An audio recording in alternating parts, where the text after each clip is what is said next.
What's up, future shred lords? Welcome back. Death to the Fingers. We're going to be doing a little session here on how to get the perfect practice session. Yeah, I used session twice there, whatever. So before we can even get into that, we got to talk about a few things. And these are like the global variables, if you will, that you have to take into consideration to get the perfect practice session, the PPS, because there's no way I'm saying that 20 more times. Oh my God. Right. So, the perfect sesh. Sorry, going off the rails already. So listen, we're going to talk about all five of them. Let's get into it now. All right, future shred lords, listen, they're about, let's see, 1, 2, 3, 4. There are 4 sort of global variables, if you will, to having a perfect practice session. And they are essentially implementing the systems, all of them. Having a certain measure of music theory under your belt that you can use in a credible manner in the moment while you're playing. Okay, not just, oh yeah, I can figure some stuff out. I mean, you can actually be like, oh, there's the 3rd degree of this scale. That kind of stuff. Fretboard knowledge, like how these systems interact, that the E-type chord from the cage system overlays the Ionian mode from 3 notes per string. Okay.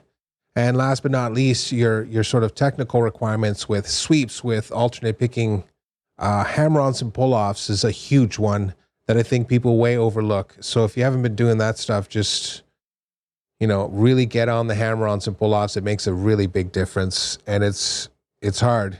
It takes a lot of stamina and whatnot and just working up the muscles. So go easy, but very, very important. But you get my point there. That all falls under the technical requirement stuff. So, you have to have these elements added into your practice session in a way that's musical. When I started learning classical guitar, the first thing I noticed almost instantaneously is everything is a song. Now, yes, they have ones where you play scales and stuff like that, but if you're talking about like the ultra beginners in classical guitar, they're all little songs and stuff, and sure, it's 1 note or 2 notes here, and I mean, of course, I'm playing from the Royal Conservatory of Music stuff, so it's a little bit more involved, right? You're already expected to have some music skill by the time you're starting to get into that. So, you know what I mean? Just sight reading and whatnot, but they're all songs. And these songs basically teach you different skills and train your ear to hear different sounds clashing against each other. And of course, then there's the theoretical component where you're supposed to be able to dissect that music and be like, oh, he's doing X, Y, and Z here, moving from this chord to this chord or whatever. It's a substitution. And that's how they used to do it in the old days. Now, listen, that's mega boring. So negative. No way. I'm a little bit too spontaneous for that stuff. So I had to adapt over. But the thing is the big takeaway is whatever you're doing has to be musical. When I was working on ideas where they have like this 6th interval, they're like, here's a song written in 6ths. Or what other, here's an invention based in 3rds, but it's not conventional just going up and down a scale. There's an actual sort of melody being interwoven there. And that's the thing that you have to take away is that everything you do has to sort of revolve around the idea of being musical. You're not just a robot. Sometimes you go into robot mode because you want to do something very technical or whatever it is. And yes, it's fine. But you can't just exist in that realm. And of course, a whole separate side of it is like, it's not just playing the instrument. When I play these solos, there's no thought going in. They're just straight up improvisations. So it just comes out the way it comes out. And those are usually the 1st or 2nd take. And yeah, I just leave the timing problems in there, and maybe some of the note selection wasn't great, or I didn't actually do a perfect job on the more technical elements. Who cares? It's about, was it a, excuse, I'm going to die. Is it musically interesting? Did it sort of keep the listener's attention or whatever else it is? Was it a good sort of like attempt? Did it come across as being credible? And then you can see me doing all the elements in there. There's the technical elements where I do the little arpeggio sequence, but I'm also sort of using music theory there to essentially smooth out the transitions And of course, I'm flip-flopping between essentially G sharp minor pentatonic and D minor pentatonic. And those two things are essentially interchangeable when I flip them over, meaning I convert essentially the Mixolydian mode when I'm doing it in G sharp minor, which would be F sharp, right? So when I'm doing the F sharp Mixolydian, I could convert that into a major scale and then just swap 5 for 1. Now, if you didn't get that, that's what I mean when you're actually playing the instrument and stuff, and it's not really that hard. I take the same scale system, I just change it from this sequence to this one, where I start on the first note rather than the fifth one. And then, of course, if I'm starting on 5, everything else is going to change afterward, the distances and stuff, which gives me the little sort of cool flavors. Except for when you're playing diatonically in the key where everything lines up. Right? So that's what I mean. Like, if you don't actually have this sort of predisposition, if you will, because you know a little bit that you're like, I have to organize things a little bit. Can't just go off the rails. And you certainly can't just play other people's licks and riffs and stuff like that. You have to work on building up your own vocabulary.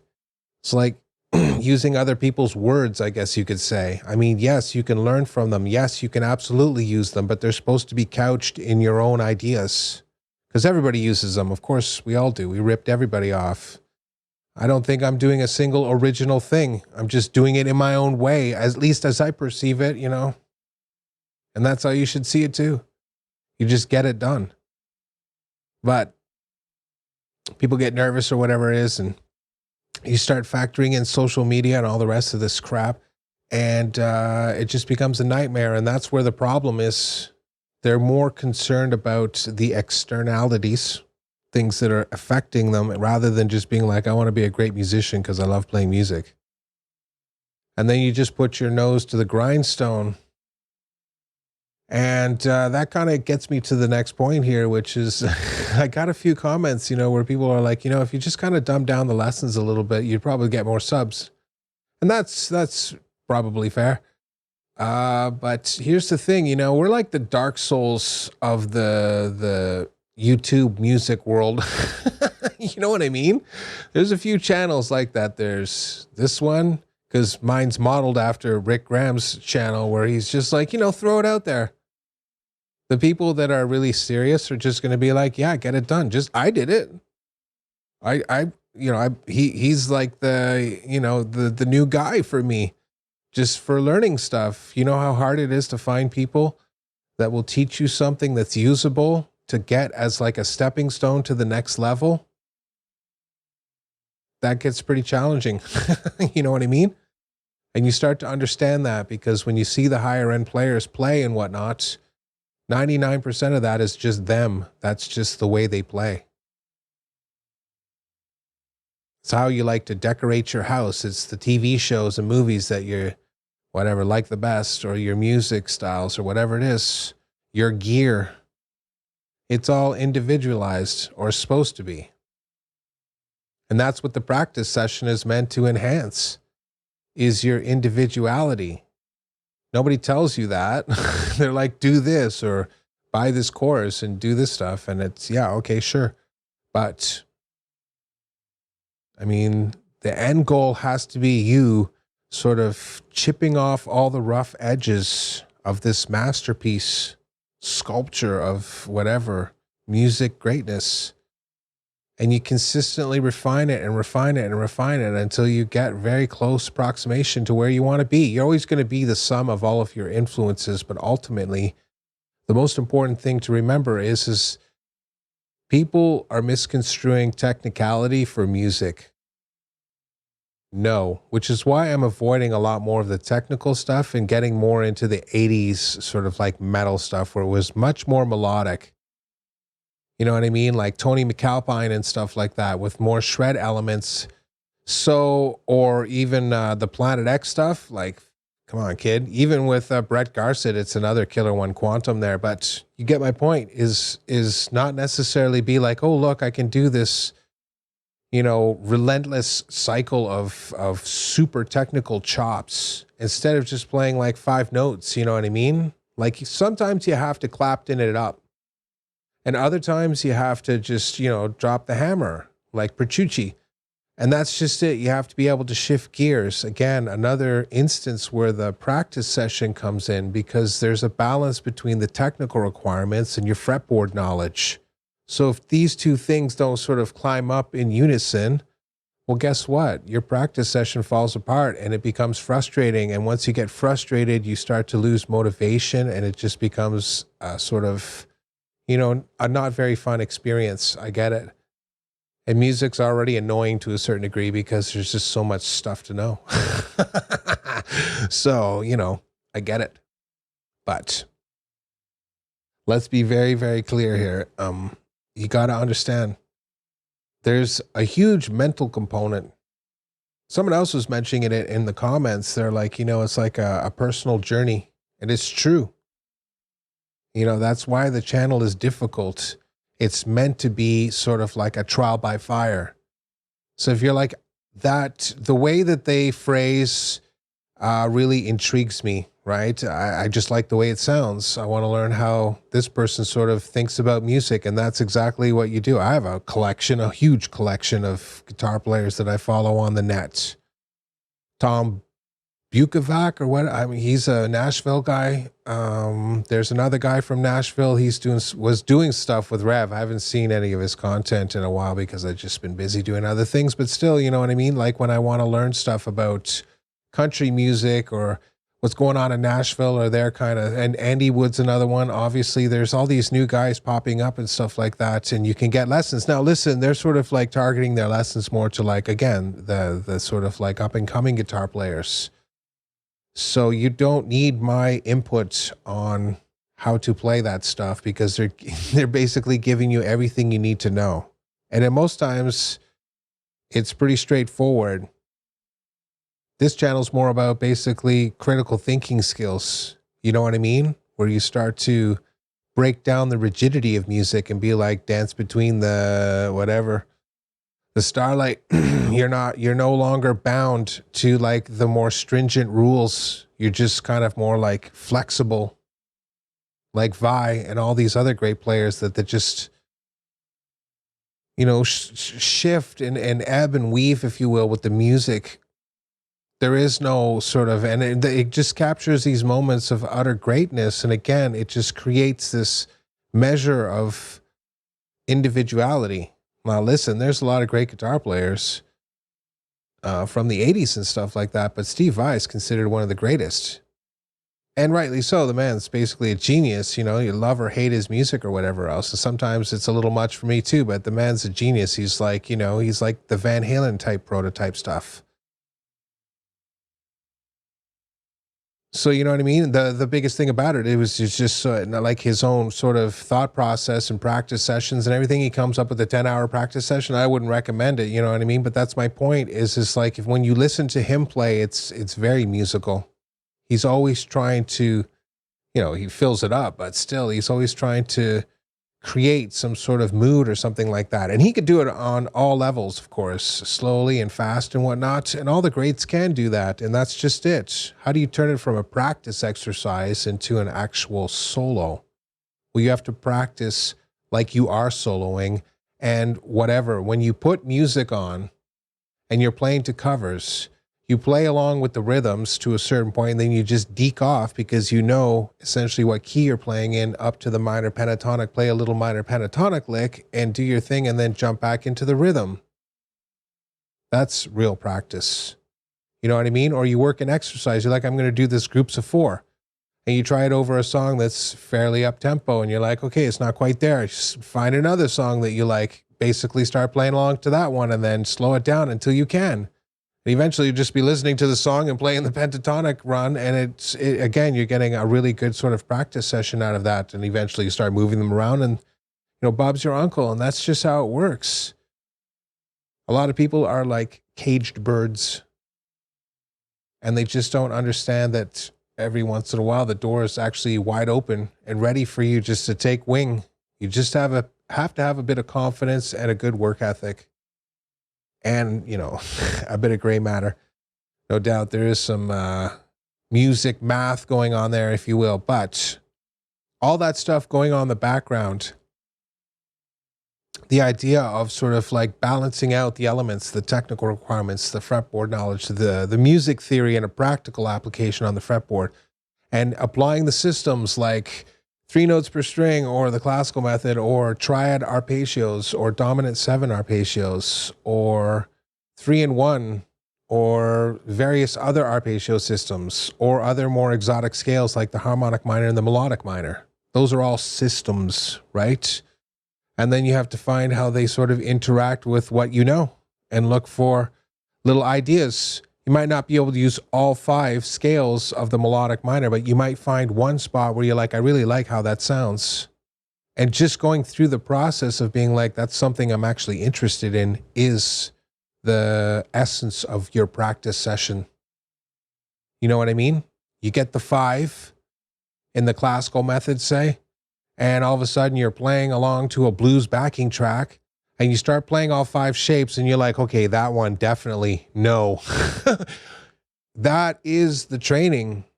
And then of course you'll get to another one. You'll be like, well, what happens if I move it down a half step or move it up a half step? This stuff starts happening on us because you're trying to figure it out.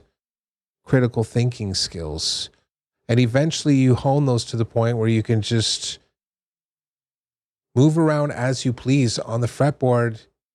It doesn't even really matter because you can localize it down to 2 or just 3 notes and be able to move through the systems, of course. And it's actually a lot easier than you would think, but it does take proper training.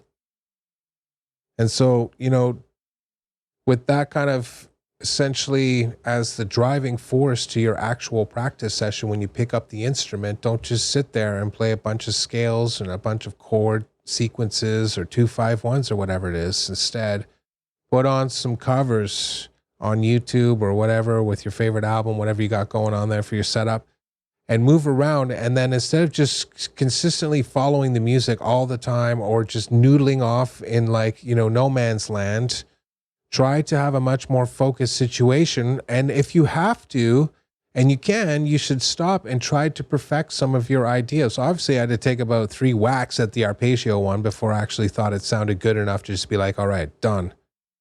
So that's what I'm talking about, is that's the practice session.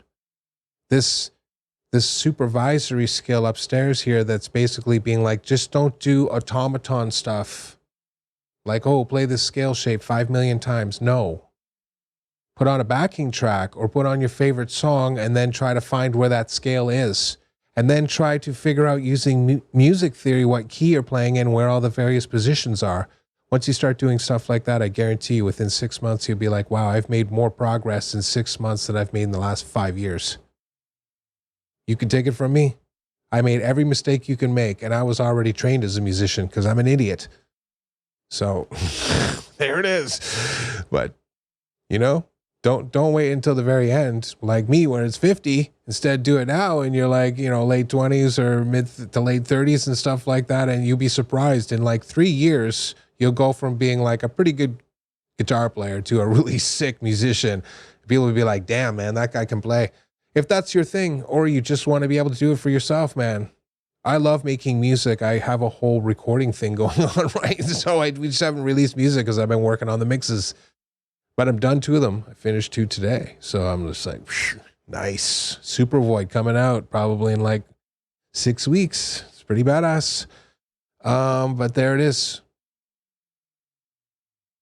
You got to think about how you practice and what you're practicing and organizing it into sort of like intelligent little cells that basically play off these basic archetypes here, you know?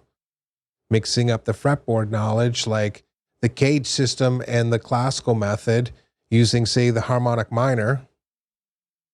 Right? Are you going to do caged as arpeggios? Are you going to do it as chords? Are you going to do a chord sequence? You're going to use that to do substitution? Like the list is endless. Just saying cage doesn't mean, oh, just play these chords. No, it's just a reference point to be like, use this system to then do something. Is it going to be major, minor, diminished? What are you doing? Augmented? Can you play all of them? That's where you start to get the real practice value, and then learning how to factor that information, if it's useful, into your sort of music lexicon upstairs here, so that you get much better at just being able to pick up the instrument, fire up a backing track, and do exactly what I did there. I guarantee you As far as music being a friend, you will never be lonely again. And actually, it can consume your life because you just get so much peace and tranquility from having the ability to just express yourself in a language that doesn't involve talking to anybody or interacting on the internet. It's just you and the music. And you're free to just paint like an artist would with sounds. So really sit down and explore the self, as the comment so astutely pointed out. It's all about the self. Who are you musically? And what do you want to be? And then sort of set realistic goals to climb that ladder and become more confident and more competent on the actual instrument. Don't be afraid to make mistakes. Sometimes making mistakes is what's some of the biggest music breakthroughs. Take chances. Vary up the type of music that you listen to. Come up with a solid practice session that implements all of those basic criteria there, you know, the technical requirements, the fretboard knowledge, theory, and the systems. And of course, you're consistently and methodically mixing up those systems so you're not doing anything too much. You have little, and last but not least, you can see me, I did it again on purpose. I broke them up into little sections to work on phrasing. This is another big one that Rick Graham turned me on to. I was like, yeah, you know, it's a word I heard a million times, but I didn't quite understand it because it actually goes a lot deeper. It's like the word liberty. It means a lot more than you think. So, you know, that's something you really have to dig into, is the idea of creating phrases and call and answer, you know, bigger phrases that sort of consist of more parts. That is an incredibly important skill. What lesson are you ever going to get on that? Where do you get that lesson? There is no lesson. It's like someone trying to copy my speech pattern or what I'm going to say or what I'm thinking. It's impossible. And that's the whole point. You get to be unpredictable and just do what you will. So win, win, win, obviously. So I think too many people essentially go into this stuff because they want to be shown. Okay, I saw a Nietzsche quote from, I don't know, whatever. I can't remember what period it was from, but he's like, people don't want to hear truth. They just want to be secure in their own illusions, essentially. And that's true. That's why people say, oh, well, if you sort of like tame down the lessons, you get more people to be interested. And that's just it. You know what I mean? I don't think it makes sense to sort of dilute this knowledge, because putting it out there in the first place is supposed to be the thing that you're like, yeah, that's really interesting. And when they do that, I want to do it too. So you get exposed to this idea, and then it's on you to sort of get down there and make it happen. I was going to say something else, but you know what I'm saying, right? Like, that's the part that's the most difficult, is implementing a regime of learning and acquiring knowledge and being disciplined. And of course, mapping things out so it has some sort of context to your greater understanding with respect to music, trying to put things, you know, the apples with the apples and the oranges with the oranges, so you have choices. You know, music is like shapes. I can make an infinite number of shapes, and I can have an infinite number of variations, musically speaking.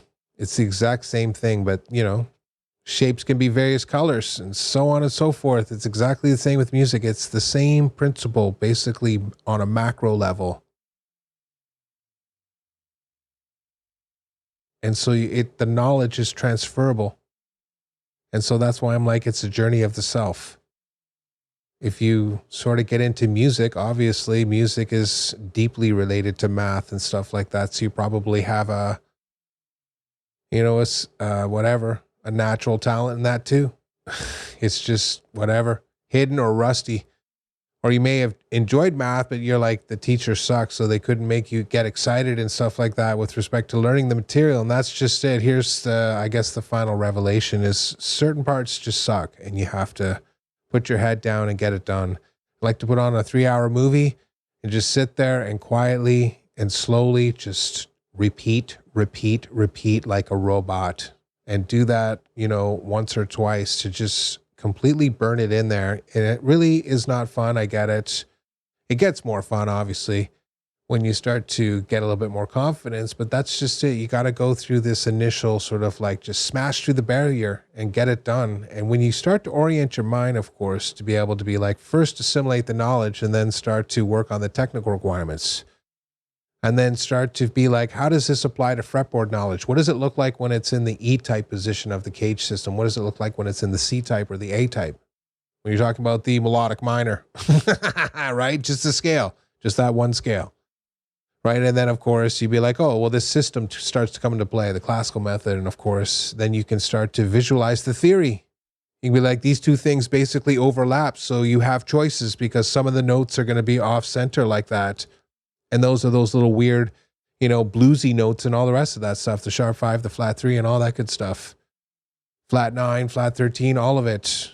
There's just so many variations that you can get out of music. Kind of demonstrate it by just flopping between two. I'm only doing two. I might sneak an extra thing in there with chromaticism, but honestly, it's just two systems. So imagine if you added a third in there. You go absolutely ballistic, right? Down maybe at F sharp minor. Nails it. So I think that wraps it up. Essentially, this first part here has to be all about, you know, a positive mental attitude towards learning. And a deep desire to be like, this is a mountain I want to conquer. It's like, I'll want to go on a date with that girl, or I really want that car, so I'm prepared to work extra hours at my crappy job, or whatever it is, get the overtime in so you can take a vacation. Same diff. You're going to have to hunker down, and instead of just being like, oh, I can save money and get on a plane and do nothing and go to a place and everything's taken care of, now all of a sudden you've engaged in an activity where you have to do all the legwork too.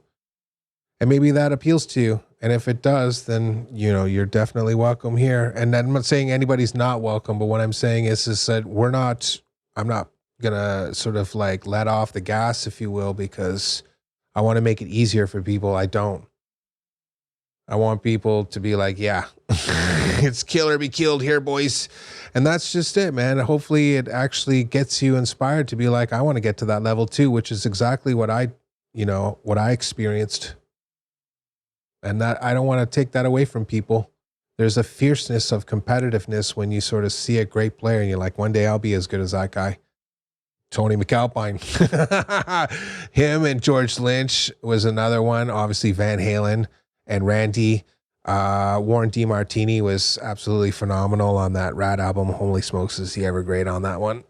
And so, you know, that's Out of the Cellar. So, and there were many, many, many more like that. Getting into shred stuff, Racer X and all the rest of that stuff. Derek Taylor with his absolutely off the wall crazy country shred and stuff. There was just so much. Andy Timmons with the, you know, the more melodic stuff later on. It's just, you get sort of exposed to these people and you're like, you know, one day I want to be able to play like that too. And hopefully it's a combination of all of them. It's like a dash of Petrucci here and a little bit of Andy there, you know, and then, you know, okay, bloop, there's a little Pete Townsend here, whatever. And hopefully, you know, in the process, you're just like enjoying yourself. And that's, you know, of course, the end result. Don't forsake the acquisition of knowledge for like the destruction of the thing you actually love. So that's the end of the video. Done. On Thursday, we're going to go through the backing track again, and we are absolutely going to do a much more constructed one where you're just going to play along with me, and then we're going to talk a little bit about it, and done deal. See you in the next one.